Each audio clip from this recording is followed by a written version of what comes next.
Welcome to Comic Shop News. I'm Dan. This week I'm going to be reviewing Extremely Wicked, Shockingly Evil, and Vile, the Ted Bundy somewhat biopic. It's weird Netflix has kind of doubled down on Ted Bundy between the Bundy tapes and now this Zac Efron movie that kind of focuses on Ted Bundy when he meets his, I guess, lover or wannabe wife, played by Lily Collins. A lot of it is from Lily Collins' character Liz's side. I like this movie. I thought Zac Efron did a really good job of bringing Bundy to life. For those not to know, Ted Bundy was this weirdly extremely charming man who basically was a sociopath and was kidnapping, beating, killing women. He managed to escape prison 2 or 3 times. The last time he escaped, he managed to hitchhike. According to the Ted Bundy tapes documentary, it was 3 parts on Netflix. I highly recommend you watching that before getting to this, because this movie doesn't get into the nitty-gritty of some of the shit he did. But in the Bundy tapes, they talk about how when he escaped from the last prison, he hitchhiked to Michigan, managed to go to the Rose Bowl. I believe it's the Rose Bowl. It was a bowl game there, but he got out of there, and then from there hitchhiked to Atlanta. From Atlanta, stole a car, and then drove to Tallahassee, where he committed his next murders at the FSU, which in Florida, that was a giant story. And you'll see a bit of that in this biopic. So I'm going to get into a couple of my problems with this movie. One, the acting is a little iffy in places. Having Jim Parsons, Sheldon Cooper from Big Bang Theory, playing the main prosecutor was kind of an odd choice. In some parts, Lily Collins' character was interesting, but a lot of the problem was that this movie really didn't go all in on what Ted did. It did a lot of tell, don't show, where I guess in my head what I wanted was a little bit more of Fincher's Zodiac, where at least you saw a bit of the act. I don't need to see all the details of it, but a little of the act of him doing some of these things while Liz is kind of in denial for a while. This actually was probably one of the better acting jobs I've seen by Lily Collins. And again, like Zac Efron, I don't know if people know how good he can be.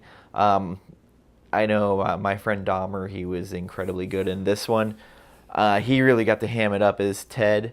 And Ted was that kind of character who you can have that bombastic, over the top.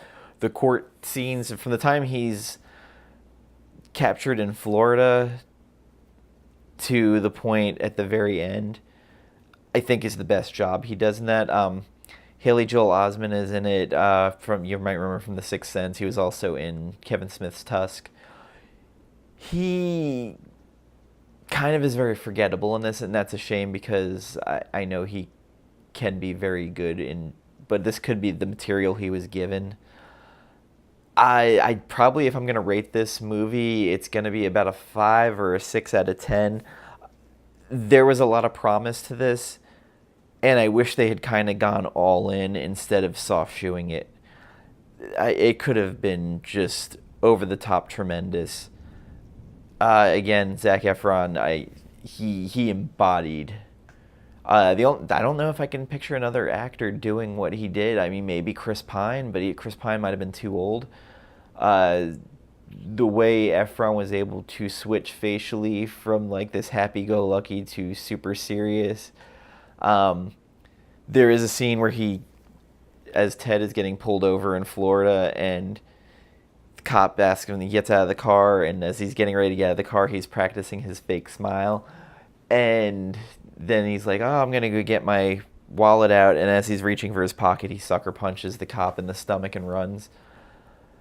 Really good scenes.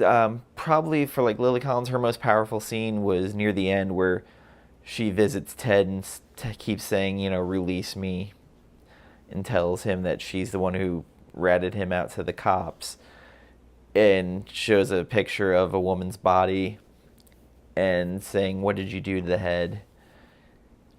Um, Again, I don't think they really gave you the gravity of what the hell this maniac did in real life. That's why I'm going to recommend you watch the Bundy tapes before you get into this, just so you understand how fucked out this guy was.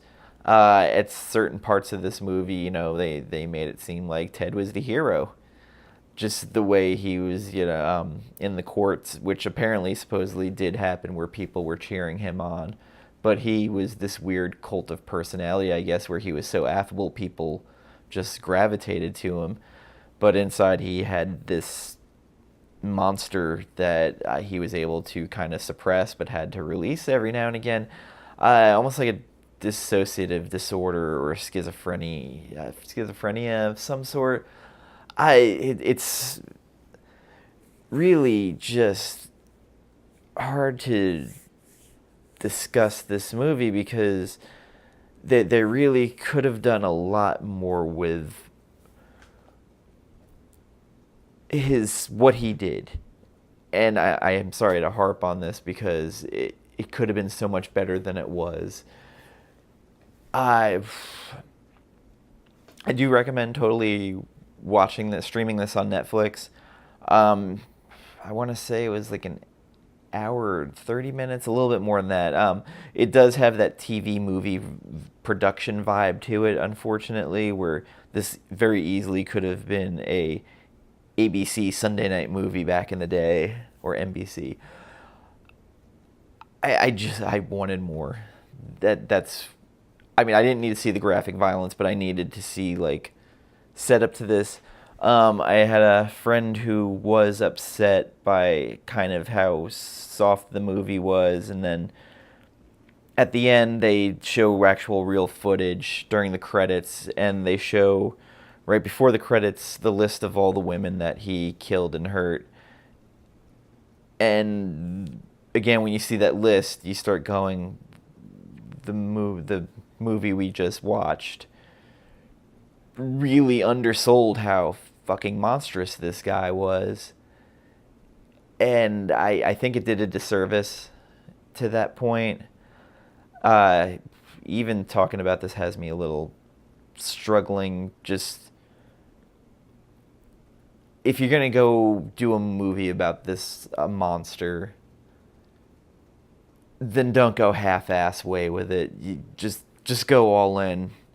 Again, that's why I think it really resonated with me with Fincher's Zodiac, because between the cinematography, the vibe, the way that fucking movie opens with him walking up to the car with that couple while Donovan's hurdy-gurdy man's playing, it set the tone for the entire movie, and just how scared everyone was during that time.